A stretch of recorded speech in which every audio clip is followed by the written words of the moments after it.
Breaking news now. The indictment against Sean Diddy Combs has just been unsealed. Combs is being charged with racketeering conspiracy, alleging he ran an enterprise that he engaged in sex trafficking, forced labor, or kidnapping, arson, and other crimes. He's also charged with sex trafficking by force. I want to bring in ABC's Phil Lippoff, ABC News contributor and SiriusXM radio host Mike Muse, and ABC News legal contributor Brian Buckmeyer for more. Phil, give us the details on this indictment.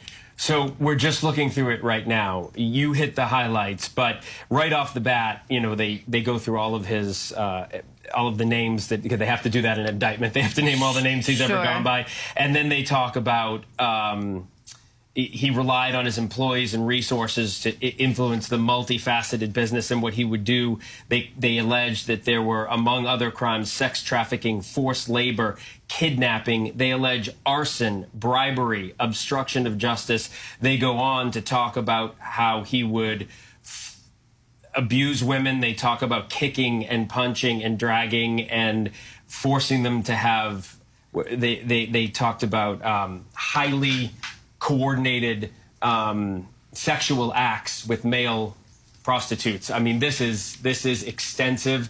This seems to be everything that we have heard about in allegations. I haven't been through the entire thing yet. We're all looking through it. But so far, what I can tell just in the first couple of pages is most of the things they are alleging in this indictment we have heard about. And Phil, I'm going to give you a chance to go through. I know I put you on the spot there, literally as we got that indictment now. Brian, walk me through legally. We've heard Diddy deny these charges, these accusations really throughout. Now they're officially charges. His attorney also before the indictment said that he's an imperfect person, but that he's not a criminal, again denying this. So what do you make of the fact that we're now seeing in black and white what the government is trying to charge him with?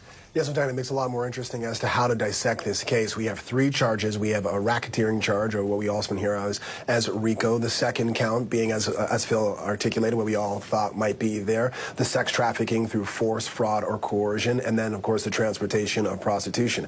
Now, those are the first initial charges. There could be more coming down the line, depending on how this investigation goes, but this is what we know so far. When it comes to these charges, we're looking at life in prison as a maximum for at least the second count, and potentially the first as well. But also when it comes to RICO, how they're describing this enterprise as its way of promoting, enhancing, and protecting the brand, and that sex and sex trafficking was a part of it. We're going to see all the ugly and gruesome parts of bad boy entertainment that surround this alleged abuse in a way that I don't think many of us were prepared for. Brian, can you talk about the degree to these charges? Because any kind of sexual abuse or sexual assault